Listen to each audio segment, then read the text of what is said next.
Talking with UNCP men's basketball coach Ben Miller, ahead of the matchup on the road at Elizabeth City State. Coach, you're 5-1. You didn't play for a while there. You played last December 1st. Mm-hmm. What did the time off do for you as a positive? And then what, maybe, is there a downside to having that much time off? Yeah. Well, one of the positives is extra time to study for finals, which is really critical this time of year. Our guys are finishing that up this week. It's kind of unusual to have a game during finals week. We had it set up before the hurricane hit, and they moved the semester back. So it presents a little bit of a challenge traveling in the middle of finals week, but hopefully our guys are on top of things. We have had a little extra practice time to work on stuff that we need to do where, sometimes when games come so fast, second semester, you're always preparing for the next opponent. And sometimes your own fundamentals and habits can slip a little bit. But we have had a little extra time for that, as well as, plenty of time to prepare for Elizabeth City. Now, they're 3-6 on the year. Obviously, you're on paper 5-1. Maybe look like the favorite, but what stands out as a challenge from Elizabeth City State that could give you guys some issues?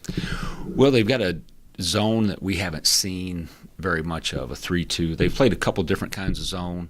They also do something defensively that's a little unusual. Sometimes they'll start man in a possession and switch to zone late, which is different. We'll go the opposite way. Sometimes we'll start in zone and trap and then try to match up out of it. So their defense does present some different challenges attacking, and they're very big in the front line. They out-rebounded Catawba, who out-rebounded us earlier in the year considerably. So presents a challenge on the backboards also.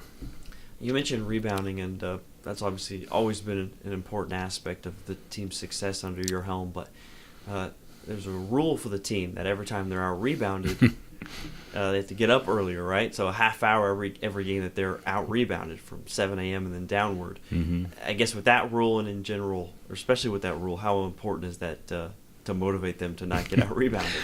Well, they like their sleep. They're college kids, so that does get their attention. And, it's not always an early morning practice. Sometimes it's meeting and watching film, but just they know, and I think it puts a little extra emphasis on the backboards for them during the games. They keep tabs on the rebound margin during the game, just like the coaches do, because they like their sleep. And you got a win over Catawba where you were out-rebounded, and then you lost to Barton and were out-rebounded. And since you haven't been out-rebounded, so where do you think you guys are at in terms of success on the glass? We've gotten better. Early in the year, we weren't blocking out very well. And honestly, I didn't think we were consistently getting, 3 or 4 guys to the offensive boards. That's something we try to do consistently. Some teams' philosophy is a little differently, where they'll send more guys back in defensive transition. But we like to get those extra possessions. Usually an offensive rebound can lead to a high percentage shot or maybe drawing a foul on the opposition. So those extra possessions can be critical. And so I think we've gotten more offensive rebounds, and we've started to block out a little bit better. Still got a ways to go there, but we're making progress.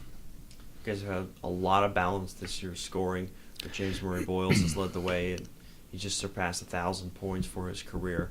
So I just wanted to ask you about what he's made in terms of the biggest strides in his career and what he's meant to the program so far. Yeah, well, while he just got his 1,000th point, he's always been known as a, prolific scorer, I guess.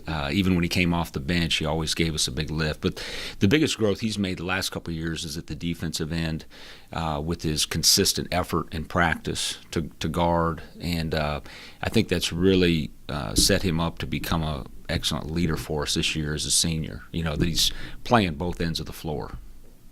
And then looking ahead for the team as a whole, this month kind of goes quickly, and then all of a sudden you're in the thick of some crucial games here for Peach Belt play. So what's kind of the focus of what are you trying to hammer out to make sure the team's ready to try and defend the conference championship? Well, really right now, the big key for the guys is focusing on finals and just the next game or the next practice. I think if you start looking too far ahead, you can stumble. And I think getting our guys just to focus on the day, the practice, the drill, the possession. I think that's what really good players and really good teams have, that ability to be in the moment. And I think while we do have those long-term goals, being focused on, next play mentality, I think is really critical for long-term success. Well, you talked about Elizabeth State already, but to wrap it up here, if you could narrow it down, what do you think is going to be the key for the game there on the road to come away with a victory? They're very good running their set plays. They do have a new coach there, but they're very good with executing. They have a lot of different actions. They run off set plays. I think our defense has got to try to take them out of their comfort zone with ball pressure, getting in the passing lanes and trying to be disruptive. Because if you let them run their stuff, they can be very effective. They have good inside-out balance. And so defense is always going to be a key, but hopefully we can set the tone with our energy at the defensive end and continue, like as you mentioned, to rebound the ball even better. All right, Coach. Good luck. Thanks for your time. Thanks, Chris.